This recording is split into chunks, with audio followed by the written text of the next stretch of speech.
Hello folks, I hope you're all doing well, and this is just a little video comparison of the performance between the HP Reverb G2 and the Vive Pro 2 in the same scenario, same graphics driver, settings, weather, aircraft, location, same wave recording, which in this case is NVIDIA Shadow Play, so I am losing about 7 frames per second on each test, keep in mind.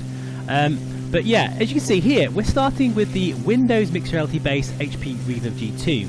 Now, perhaps this is a bit of an unfair test for the Vive, because the Reverb G2 is, in a sense, optimised for this sim.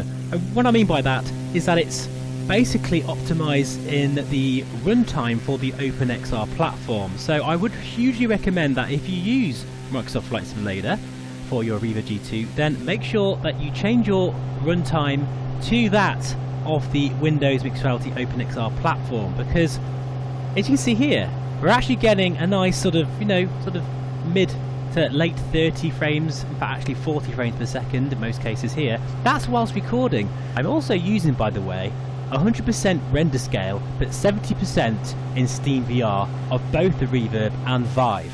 In fact, here are my settings. I know you like to see them. They haven't changed really. I still just keep them the way they are.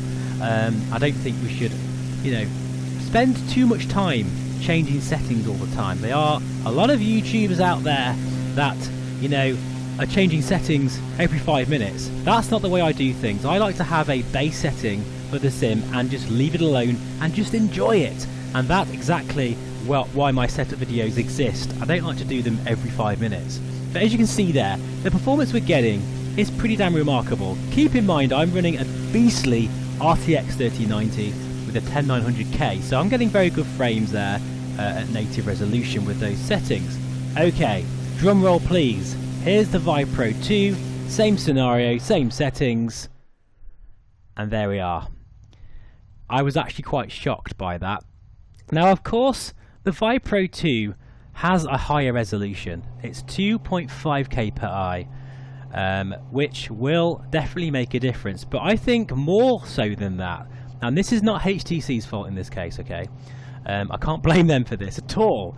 It's actually SteamVR. It's not very well optimized for Microsoft Flight Simulator, and this clearly shows it in raw frame rate detail like you like to see.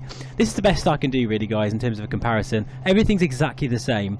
I even restarted the computer when I did the Vive Pro 2 and did that one first. Then I jumped straight into the Reverb to give the Vive Pro a bit of helping hand, because I'm going to lose frames changing headsets without restarting the computer, but the Reverb G2 still, as you can see, is a good 15 frames or so ahead. It's quite a shocker. But I have to say that the HTC Vive Pro software has its own motion smoothing technology, which actually, I'll just show here a bit of footage of that. When you switch it on, it's capable of going down to a third frame. So it's capable of going down to 22.5 frames per second, which is very impressive. And that's actually better than Steam's own motion smoothing technology, which you can't use with a Vive anyway.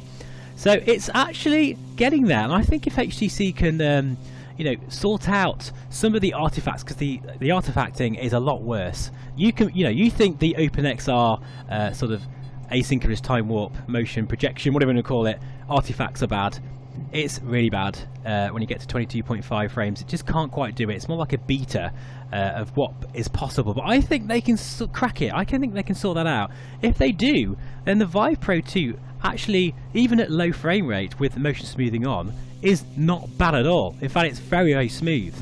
So I hope that's of some interest to you guys. A bit of a sort of a cold, raw frame rate test there. But I was quite surprised, given the fact that many people are saying the Vive Pro 2 performs better than the G2. Well, when it comes to Microsoft Flight Simulator, it doesn't. It really doesn't. Take care, guys. I'll see you all again very soon. Bye-bye for now.